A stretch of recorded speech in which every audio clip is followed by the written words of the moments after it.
Bravo. Bravo. Bravo. Bravo. Bravo. Bravo. 𝙎𝙊𝘾𝙼𝘆. What did we do? What did we do? Somebody tell me. Did we kidnap his child? Did the Paris Mafia do something against him? I need to know. I need to flip and know. How has Dembele gotten a red card for that? How is that a second yellow offense? You know, no. I'm gonna have to show you guys for this one. Explain to me, in what world, in what realm is this a yellow card? Or a second yellow? You are going to have, how is this a second yellow offense? At best, you could even make a case. You can make a case there. You can make a strong case that Dembele gets a foot on the ball. And even so, even if you want to say it's a foul, it's a foul. Not every foul has to be a yellow card. Oh my gosh. The thing is though, that thing kills the game. He gives the yellow note at the 56th minute. After that, the game's done. Bro, you're gonna have to explain to me. 𝙎𝙊𝘾𝙼𝘆, what have we done? What did we do to you? What do we need for your forgiveness? What do we need for your forgiveness? What do we need for your forgiveness? How is that a second yellow? Even the first yellow. Dembele gets a yellow for what, talking back? It didn't seem, malicious. Bro.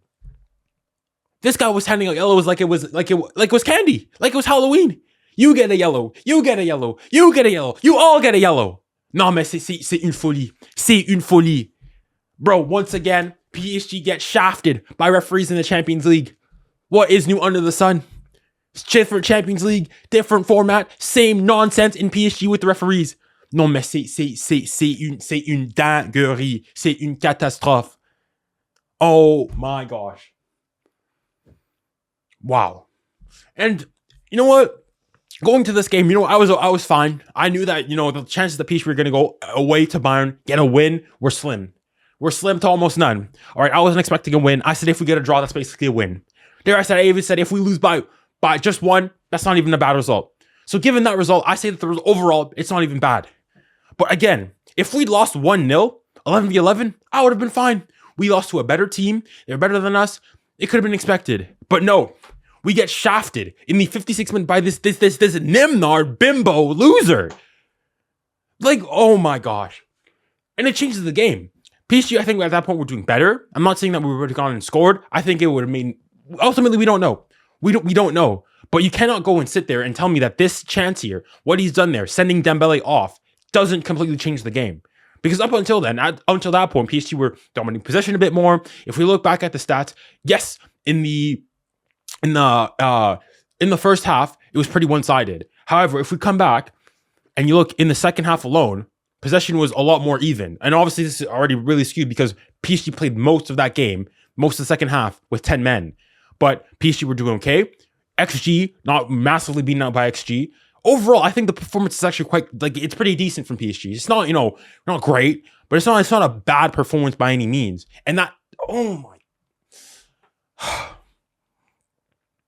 Again, I just don't understand it. I just don't understand how that's it's not a dive from Davies. I think he gets him. It's a foul, but it's not a second yellow. And you even go back and you look at the commentary over the course of the game. You just look. He was handing out yellows to everybody. Everybody got a yellow. Everybody seemed to be. You look at him funny, you get a yellow. You think about him, you get a yellow. Nah.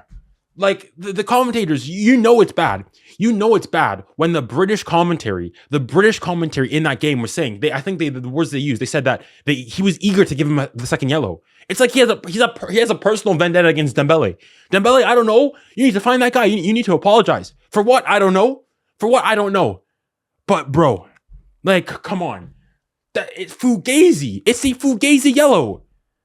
Like, oh my. And the thing is, I almost feel like it also almost, if I'm a Bayern fan, I'm almost pissed at that as well. Because if Bayern go and win 1-0, you go and say, okay, they beat, strong, good PSG side. But no, they go and but the manner in which they win, now it's put into contention. Sure, oh my goodness. That has to be one of the worst refereeing performances I've seen in a good while. And I've seen many. But I guess getting on to the game, if we go back, looking back at the stats, I mean, Bayern deserved winners. I said going into the game that I thought it was really unlikely that PSG were going to go and win. You go away at Bayern, a place where you historically don't really win, a place that most teams don't go and historically win. So it was always difficult from the get go. But despite that, I think PSG gave themselves, generally speaking, a pretty good showing. It was pretty competitive. Everything was good.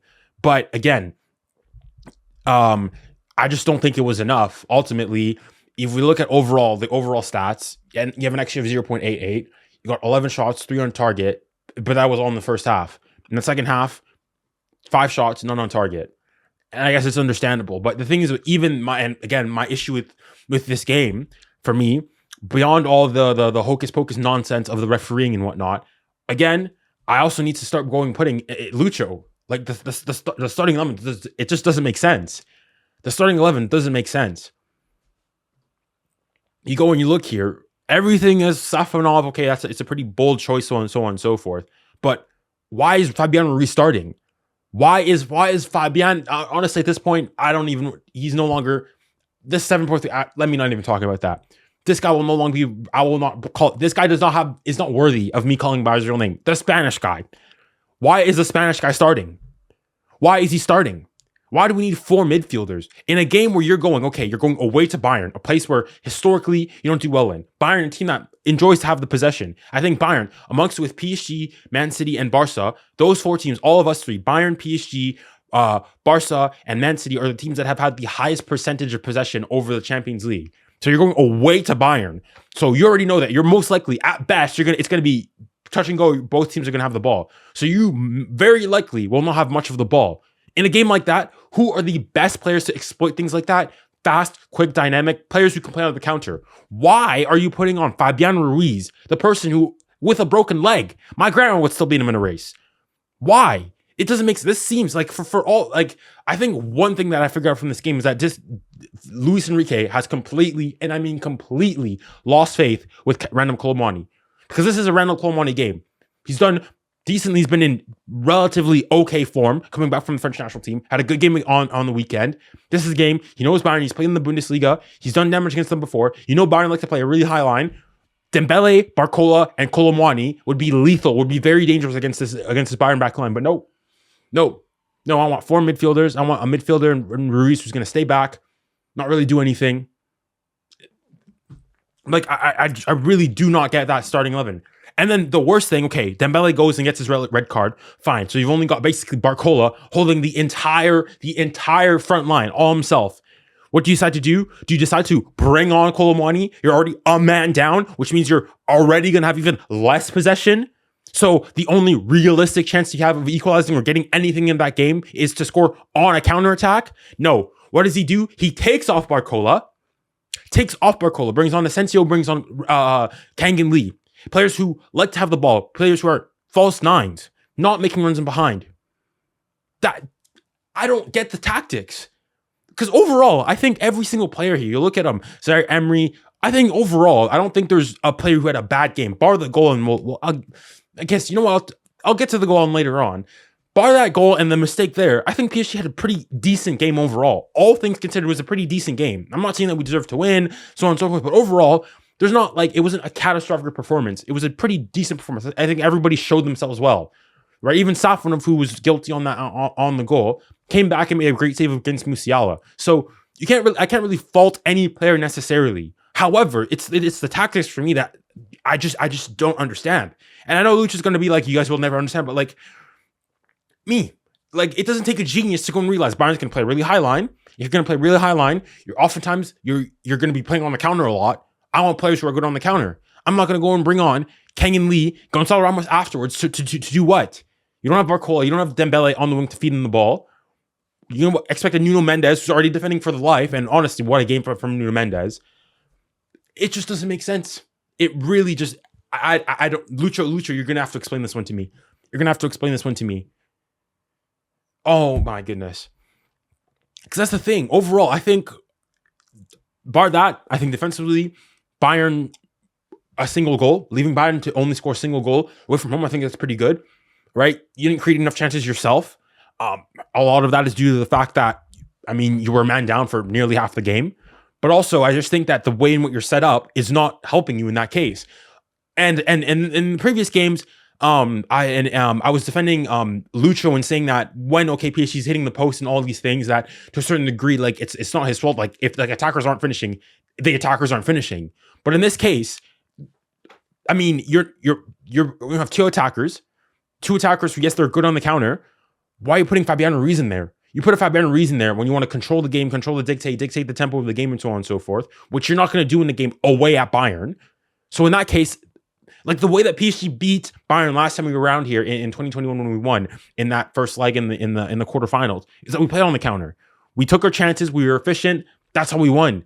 There's nothing wrong with that. Like I understand Lucho's necessity and insistence on wanting to play this style of play, dominating possession, nice tiki-taka football, really fluid, this, that, and the other. But sometimes, football at the end of the day is about results. It's about winning, getting the result. And sometimes even just for one game, you realize, okay, I'm going here. I may not have necessarily the personnel to go and impose that game away from home against a Bayern Munich. Maybe for this game, just this game, I'll go and play 𝙀𝙀𝘿𝘾𝘼𝙎𝙞 up top, Dembele, and be a bit more direct. I'm not saying you have to do it every single time. Even if you go and you still want to impose your way of play, even if you go, you put an RKM, Rana Colomani in there, you do a couple of times, 2 long balls in the behind, scare them a bit, they're going to naturally drop off a bit, and then you have more time and space. Because in that second half, there were moments, even though we were a man down, we looked comfortable. We had the ball, Vitinho was playing it, this, that, and the other, making nice passes, so on and so forth. But then the thing is, though, there's no one in the box. You can't create anything. And that's the issue when you have Kang and Lee, you have an Asensio. Yeah, sure, you're going to keep the ball and whatnot, but you're 1-0 down, you're a man down. PSG never, in that second half, never looked like they were going to score. Really, there was maybe half chances, snatches and whatnot, but PSG never really threatened Bayern Munich in that second half. And a lot of this, I think, has to go on Lucho. The players themselves, I think overall they were good. All but this fraudster, Fabian Ruiz, who, how has he gone to 7.3 here? You guys can tell me. We also maybe we saw a different game. All right, Spanish. I'm honestly putting into question his nationality, because if this is the same Fabian Ruiz we saw at the Euros, it's his cousin, it's his doppelganger, it's somebody from a parallel universe who comes. Because I don't know what's happened to him. Ever since as soon as I saw this guy in the starting 11, I said we were cooked. We were cooked. The game was over. No point in playing it. And I was right. How did he get a 7.3? You look at 50% of tackles won. 63% of ground duels won, yet he got a 7.3. You had Vitinha here, who had 96% pass accuracy. Fabian had like 86. Won 80% of his ground duels, got a 7.1. I don't get it, man. I really do not get it. And now, PSG, obviously, they find themselves in a really tricky spot here. 26 now, and most likely with tomorrow, depending on results and everything, could find themselves even lower. And now, the last 3 games are crucial, where you basically need to get, you'd say, 7 points to guarantee you a spot in the top 24. But I would say that this game went better than wasn't as bad as it could have been, is what I'll say. I wouldn't say went better. It wasn't as bad as it could have been, is what I'll go and say. Because you didn't get smashed. You showed a pretty good showing of yourself. That red card changes everything, honestly. I mean, let's call a spade here. That red card completely changes everything. I'm not necessarily saying that PSG would have gone and completely smacked Bayern Munich or anything, but I think it definitely plays a huge role in that game. But now you've got your final 3 games. You've got Salzburg away. That's a must win. Must win, especially given the fact everybody else is smacking them. So you have to go stat pad on that one. Man City at home. Honestly, if I could, give me City right now. Give me City right now. Give me City in 2 weeks. Because this City, they are wounded. They are vulnerable. They are in crisis. They are in an identity crisis. But the thing is, the unfortunality of it is that you play City in January, late January, if I'm not mistaken. And my issue with that, honestly, is that by that point, City will find their way. Gears will start turning. Players are going to be coming back from injury, and it's going to be a much tougher about. So, realistically, you get a point against City, you win your game against Salzburg, and then you basically have to beat Stuttgart, and with that you get 7 points, and you be on 11, and that should be enough to get you into the top 24. But again, I guess I can't go and say I'm unexpected. I can't really be fuming mad, bar at the referee and everything. I thought the performance was overall pretty okay. I thought this time around, unlike before where I would put a lot of the blame on the players, this time I think Lucho has to take a huge burden of responsibility here, because I don't understand the tactics of like trying to be so dogmatic and so insistent on the way you want to play that you're going to go and basically shoot yourself in the foot and make it impossibly, incredibly more difficult on you to go and have to get a huge result away from home against Bayern. I just don't get it. Like, yeah. Once again, yeah. Overall here, Dembele had 1-2 looks. 𝙬𝙾𝘼𝘶, unfortunately, I think for him, it was just too difficult. He didn't do really anything. I don't think he even had a successful take on whatsoever. Attacking wise, crosses, no crosses. I just think, yeah, not a shot, not a single. Didn't look like whatsoever. Dembele had a bit more success on the other side, but again, obviously with that second yellow, I guess again, I don't know what happened in that first yellow. He was talking back at the referee. Yeah, okay, fair enough. I get it, but again, as a referee, like there's this saying that you also want to let the game play. If he give them that yellow for the foul on Davies and it's the first yellow, I'd still say it's extremely harsh, but okay, fine. It's the fact that that's a second yellow early on in the second half and it completely kills the game and it's done. That's what gets me even more. It's not like it's not a high tackle. It's not malicious. He gets a touch to the ball. You could say it's a bit reckless and it's a foul, sure, but it's not a yellow. It's definitely not a yellow. And that's what annoys me. From Bayern's side, I think overall, I mean, it was a pretty conservative from them overall. I thought, yeah, Fonzie had a pretty good game. I would have probably said Koeman would have been the man of the match. I think he was really dangerous. And obviously he decided only to turn up, when he's playing against his former club. So we enjoy that. But again, even the bench, Gonçalo Ramos, I mean, came on first appearance and first game time in months. Didn't really do anything. Obviously came on when we were already a man down. 𝙀𝙖𝙖 Lee, again, it's difficult for them to really do much. But again, like putting on Marco Asensio, 𝙀𝙖𝙖 Lee, players who do basically the exact same thing, and you take off 𝙬𝙾𝘼𝘶, I don't get it. It just doesn't make sense. You already have 3 midfielders in there. You were dominating the midfield battle. It wasn't an issue there. I don't know why you need to have 4 midfielders there. And by this point, when you have 𝙀𝙖𝙖 Lee, Marco Asensio, who are already like false 9/10s, you have basically 5 wingers, and you're basically asking everything on Gonçalo Ramos. So that's where I'm like, Lucho, like, explain something. Give us something. It really, I just cannot fathom. I cannot wrap my head around what is going on in your head. What's the rationale behind these decisions? Because it's nice and dandy and so on and so forth and going, and being imposing. But if you're not getting the results, now that's 3 losses. 3 losses. 3 losses. So if we account for every single game, last year in the group stages, PSG lost twice out of 6 games. Then they lost to Barca at home, so that's 4 games already. Then they lost home and away to Dortmund. That's 7. Plus the 3 losses this year, that's 10. So in 2 Champions League campaigns, PSG have lost 10 times. 10 times. And obviously, there's extenuating circumstances within all that, but still, 10 times is crazy. Crazy. How many wins we have in that time? We've got the 2 wins we had in the group stages last year. We have the win against Barca. We have the 2 wins against Real Sociedad. So that's 5 wins, plus the win against Girona, 6, if I'm not mistaken. If there's one, let me know in the comments. So in that time, in the last 2 Champions League campaigns, you've won 6 games and you've lost 10. That is shambolic. That is completely disgraceful. And the thing is, though, the annoying thing is that in the league, you're doing really well. In the league, we look a completely different team. And the thing is, though, the old adage, the old argument of, oh, yes, PSG's league is uncompetitive. They play in a farmers league, this and the other. You can't even use it as an argument anymore because Brest, Lille, Monaco have beaten Real Madrid, Atletico Madrid, Barcelona. They've been the best, yet in the league PSG are rolling through them. So it's not an issue of that. There's some discrepancy, whether it's mental, whether it's tactical. I don't know what it is that whenever PSG hear the tingly lights that late Tuesday or Wednesday evening and they're playing in the Champions League, that they just collapse. And finding that gap, I think, is going to be paramount. And finding some success here, because 10 losses in two champ is crazy.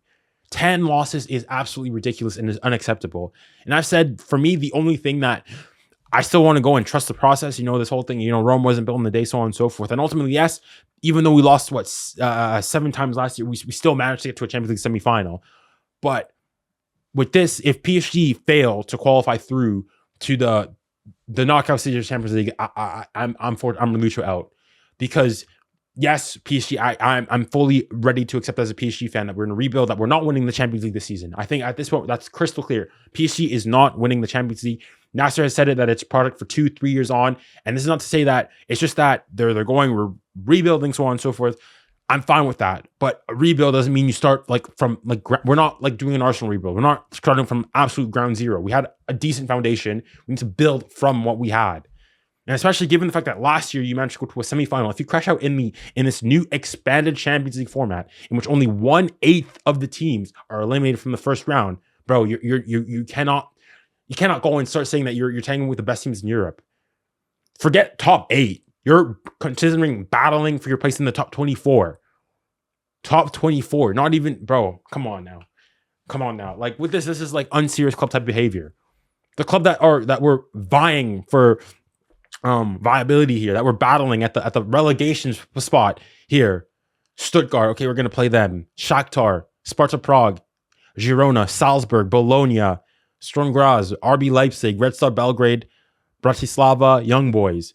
No disrespect to these teams or not, but again, as I said in my previous the post game reactions to the 𝙀𝙊𝘾𝘼𝙎𝙏 game, these are not teams that are in the same contention with PSG. A team that last year was in a Champions League semifinal, a couple of years ago was in a Champions League final. Like, come on, guys. Like, I think PSG with Real Madrid, I'd say City and Bayern Munich are the only teams that have been since the 2010, 11, so on and so forth. Ever since PSG, the Qatari takeover 2011, have always at minimum made it through to the round of 16 of the Champions League. If now we fail to qualify for this round of 32 specifically, or playoff, for me that's a disaster. That's too much. That's too much. But yeah, it's, I guess, expected is what I have to say. I wasn't expecting that we're going to go and win at the Allianz Arena. For me, honestly, a draw would have been great. And realistically, a 1-0 loss is not bad by any means. But the thing is, though, it's not necessarily in these games that it hurts you. It's the PSV game where you win that game. Losing this game doesn't really mean much. It's the 𝙀𝙊𝘾𝘼𝘼𝑖𝙎𝑎𝑑 game where at least not losing that game changes everything. Now you've got 3 games, one against Man City at home, and the other 2, you've got 1 home game left against arguably, even though it's a wounded Man City, still one of the best teams over the last couple of seasons in the world, in Europe. Makes it extremely so much more difficult on you. I don't know why we make it so difficult constantly, but hey, you know what? That's what it is being a PSG fan. Anyways, guys, let me know what you guys thought about the game. Do you guys think that PSG have a chance of going through? Do you guys think that PSG is realistically going to get grouped? Let me know what you guys think about that ridiculous call. Yeah, that's all I have to say. Hopefully I'll be seeing you guys soon. And with that, remember to stay safe, stay kind, and stay blessed. Godspeed.